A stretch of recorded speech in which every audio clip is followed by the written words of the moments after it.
Now the myth that we're talking about, I had a couple of comments on this in the last video where we talked about this KME fixed angle sharpening system, is that your angle changes on these fixed angle systems depending on how long your blade is.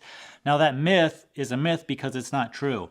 The blade length doesn't matter and your angle does not change regardless of blade length. Let me show you why that's the case. Okay, so I don't know all of the exact terminology as to the angles, the hypotenuse, all that other stuff. I'm not even going to use that. I'm going to explain this to you as if we are all 5 years old here, because that's about how old I am in real life. So before I get into the explanation here, let me show you why this can be sort of confusing.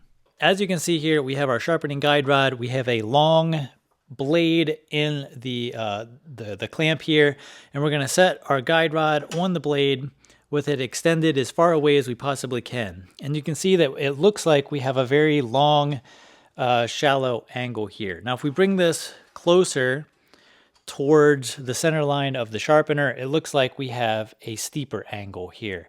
And it may look like our sharpening angle's changed. So let me give you the old whiteboard example. And if we look at this, we'll have our sharpener. This is how we're looking at the sharpener right now. So you can see the triangle there.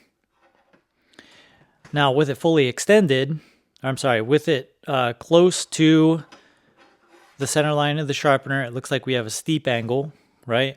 And then as we extend it farther away, it looks like we have a completely different angle on our sharpener. Now this is completely misleading and it's not true. We have the exact same sharpening angle on here the entire time. It doesn't matter how far away our sharpening stone and guide rod is from the center line of our knife sharpener. Now let me show you a much better real life example to help you understand a little bit better as to what's going on. Now let me show you why the angle does not change regardless of blade length, and as soon as I show you this next frame, it may click for you. Okay, so this is the aha moment for a lot of people, I think. It certainly was for me a long, long time ago when I was trying to figure this out myself. What we have here is we have a roof. Now, you guys probably understand that roofs stay the same angle to infinity. This, no matter how long this roof is, this plane right here is going to stay at this angle no matter where we put it on our roof, right? Now let's imagine that we have a guide rod here attached to the center of our roof. Does it matter where our guide rod is or anywhere along this roof? As long as it's touching this roof, coming in contact with this roof, this angle, this is our sharpening angle because our blade is clamped down here. This angle stays the same. The angle that does change is the angle of the guide rod. The angle of the guide rod changes depending on where it is, right? But we don't care about the angle of the guide rod. We care about the angle. There's more than one angle going on here. We care about the sharpening angle down here. And that angle is represented by this plane here, the roof plane. And no matter where we are on the roof, our sharpening angle stays the same. You can see this from the side. Does our sharpening angle here down on the blade change as we get farther away? No, it stays the same. It's in line with the roof plane. So I think that this is where a lot of people get confused because they're visualizing it in this direction. So if the center of our sharpener was right down the middle here, you can see that as we get towards the center of the sharpener, our angle appears to get steeper or changes from when it's farther away from the center line. And if we go back to our sharpener here, you can see that the same thing happens. Our sharpening angle doesn't change because imagine we have our roof. This is our roof. Our sharpening angle doesn't change, but the guide rod angle changes. So one thing to keep in mind here is that if you are using an angle finder or your guide rod has an angle finder built into it, the only place that these angle finders are accurate is when the guide rod is perfectly aligned in the center of the knife sharpener itself. You cannot measure the sharpening angle if your guide rod is off to one side or the other. That's because you're measuring the guide rod angle at that point, not your sharpening angle. When it is perfectly lined up with the center line of the sharpener, we are measuring our sharpening angle, which in this case is around 23 to 24 degrees. And if we move our guide rod out, you can see our angle changed. We're like at 18 something. And if we move it even farther, it changes again. That's because we're measuring the guide rod angle, not the sharpening angle. Now, if you'll see, we bring this over like so, you can see our stone holder is at another angle. That would be our actual sharpening angle. You can see it's tilted like this. That's because it's tilted to our roof angle right here. This is our sharpening angle.